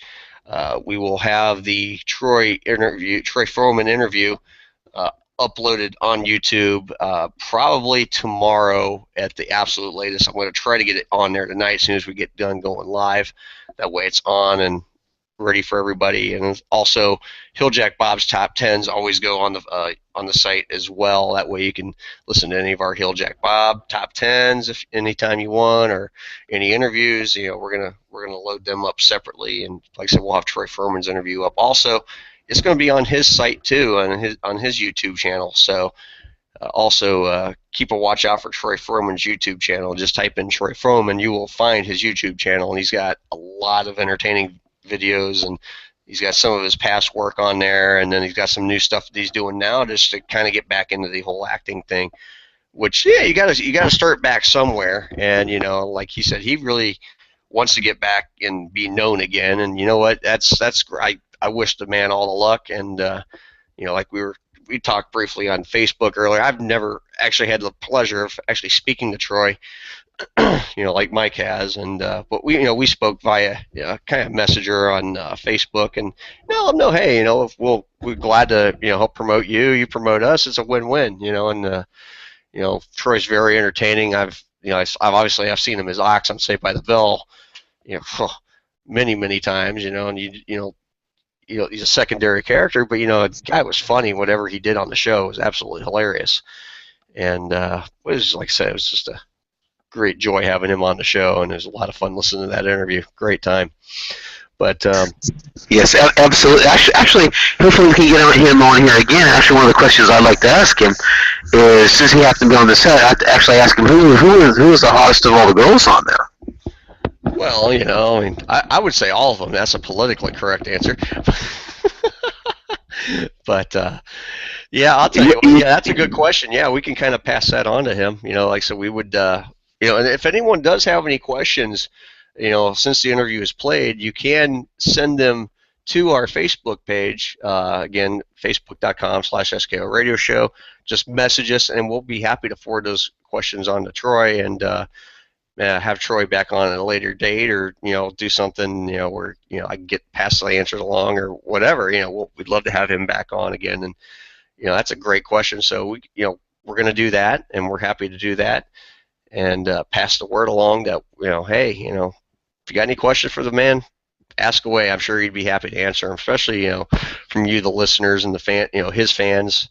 He's got quite a number of fans out there who still recognize him as Ox, and that's where he's most known, at this point. And love to see him do some. I'd love to see him get a sitcom, and I think he'd make one of those great characters, kind of like what Kevin James did on King of Queens, but give him that kind of thing, but give him a family, I think he'd. Whoa, hello, who's that? John, who was that? Your video posted up pictured up on your screen here for just a second. John, are you there? Hello? Are you there? Yeah, I'm here. Sorry about that. Technical difficulties on the operator end here. Yeah. Yes, actually, a lovely young lady named Caroline here at the Tilted Hill Pub and Eatery here in beautiful Morgantown, West Virginia. Hey, maybe you should, the thing is, we gotta get you doing this roving reporter thing. You gotta get you a man on a mission, start talking to more people. Get you going here, John. Yes, well, we gotta get away from these all go to such noisy places, Right. Gotcha. But I tell you, actually, speaking of Saved by the Bell, a very interesting story I just saw on the internet today as I was at home. Mm-hmm. You remember the character, Mr. Belding, the principal? Oh, yeah, Dennis Haskins, yes. Yes, played by Dennis Haskins. Well, apparently there was some hoax going on the internet that somebody started that he died. Really? Oh, yeah, it's gotta be. Yeah. Yeah, it's gotta be fake. Yeah, well, the funny thing is, I guess, people that used to work on Saved by the Bell and stuff were calling his house saying, hey, I'm going to come down to Tennessee to come to the funeral. And he was like, well, and his own Mr. Belding could say, well, what's going on here? Yeah, right, yeah. That was his classic line from the show. Yeah, right, what is going on here? Yeah, absolutely. And and he actually had it on Twitter and everything, and had to actually kill Wilkes and say, no, I'm alive and well, thank you very much. Right. I don't know if you've seen the thing he did too. I guess they found him at an airport, and they asked him if he was going to watch this movie they made, and he goes, "No, I'm not going to watch it." Well, you can't blame him. I don't, if it was because it's based on the book by Dustin Diamond, and first it was a bunch of stuff, and it says this, and then he went back and said, no, this actually happened. Another writer took, and fabricated a bunch of stuff. Okay, there's no credibility in the story, but hey, you know what? It'd make a great TV movie no matter what. And God, I can only imagine that I could just see some lawsuits of with liability and all this kind of stuff going on. That never happened. I'm waiting to see the aftermath of this movie. How some of the if any of the principal cast actors, if they watch it or if they just blow it off, or are they gonna get really upset? You know, I'm kind of wondering what's gonna happen here in the days and weeks to come. Right, yeah, and Dustin Diamond, I mean, there's really nothing else that he's known for. I mean, how many years did he play that character, Screech? I mean... Oh, yeah, he's typecast forever. I mean, there's just... That's, you know, I mean, there's a few who have been lucky. Actually, most of the cast, other than Dustin, have been lucky to move on to other things. You know, Mark Paul Gosselaar, he moved on to NYPD Blue, you know, and then he moved on to several other things, and he's been very successful. You know, Tiffany Amber Thiessen, she moved on, was able to shed that character, and you know she moved on to 90210, and then she's done many other things since. You know, of course, Elizabeth Berkley's done more. You know, she's shown a lot more than everybody too with Showgirls. You know, but showed a lot less actually. Yeah, she showed some of her talents, but and you know, also, you know, like Voorhees, you know, I think she went on to be crazy. I don't know, but I've heard a bunch of scuttlebutt, you know, reading tabloids and stuff, you know, about, you know, she's kind of, you know, she's gone through like massive plastic surgery and changed her look, and I guess she looks awful now from what I've heard, and pictures I've seen, she don't look as good as she used to. And then, you know, of course, Mario Lopez, you know, he's America's pretty much, you know, behind, you know, he's announcing and hosting everything. You know, he's pretty much the Latino Ryan Seacrest now. You know, so. Yeah, exactly. Yeah. So I don't know what show he's hosting this fall, but I know he's hosting another show. I can't remember the name off the top of my head, but yeah, he's good, like hosting these sort of reality show type of things. Right, yeah, and he's doing a lot of that stuff, you know, and he's done a lot of the, you know, the ABC Family movies, and he's done things like that, you know, and you know, the guy's a hell of an actor, and you know, I think he's very entertaining to watch, but you know, like I said, everybody has really moved on and done other things. You know, I don't know much what Dennis Haskins has done, but you know, he's done some internet stuff, and I've seen some of that work, and but yeah, I know he's a huge pro wrestling fan. He's been trying to get involved with WWE for some time now, and so I know it's I know everyone's moved on and done other things, you know, especially the principal, the kids in the cast, you know, they've all done other things, you know, and but you know, like I said, you know, going back to Dustin Diamond, he just hasn't been able to really shed that character, you know, and he just, you know, he's trying to move to other things. Let's see, he's done a porn video, and God, you really want to watch Screech porn? No, I don't. And you know, then he's done, you know. He's done, you know, the boxing thing, and he did the wrestling thing, and he did the, you know, he's done a lot of these just crazy reality things, just trying to keep himself doing something. But I think he's kind of at that point. Hey, you know what? Why don't you go sell burgers at McDonald's, there, buddy? Yeah. Or yeah, I don't know, but you know, hey, you know what? You can't blame the guy for trying. You know, he's probably doing better than all of us. So yeah, and think about this one too. Is I'm sure some of the people listening to this radio show have watched The Big Bang Theory too. Think about Jim Parsons. Right. How many years has it taken Jim Parsons to develop the Sheldon Cooper character? You know. Right. Exactly. And now forever and ever, that's how everybody's gonna know Jim Parsons as the Sheldon Cooper. Yep. You know. Right. Exactly. You know, and you know, it's like a lot of these, you know, these shows where you get typecast, and you know, it's just like the cast for Star Trek. I mean, they're all pretty much type. You know, the original cast, they're all typecast. You know, even the Next Generation actors, Voyager. You know, of course, I'm a science fiction guy, and I love sci-fi and Star Trek, and you know, I kind of relate. You know, but they're all they've all done other things, you know, but they're still all typecast to an extent. But anyway, hey, it's time to wrap this show up. This has been a really good show. I want to thank you, the listener, for tuning in. We'll be back next Friday again for another all-new and live episode from 10 p.m. to midnight Eastern Time here on the all-new Some Kind of Radio Show. I want to thank my my crazy crew co-host tonight, Mike Malone, who fell asleep an hour ago. Of course, John Sinsel for joining us, and then we got Harold, our characters, and Hilljack Bob, and then, of course, Kevin called in for just a couple minutes, and Debbie should be back next week, so we hope all is going okay with Deb, and she should be back on the show, back home next week. She's out of town until probably Wednesday, so she should be back on next week. But again, I want to thank everybody for coming on and tuning in. You can find us again, like I said, you can write us, you can get a hold of us on YouTube, Twitter. Just type in that S.K.O. radio show. That will get you right to us, and we will be glad to take your input, and we'd love to hear from you. So, again, for the Crazy Crew, this is Earl McCune. We will be back next Friday night. So tune in then. Also, tune in to also check out, like I said earlier, check out Troy Fromin's YouTube page. He's got a lot of great videos on there. Seriously, check him out. A lot of fun, a lot of funny stuff on there. So, again, I'm going to wrap this thing up right now. We will see you guys next week. Have a good night. Good night, everybody.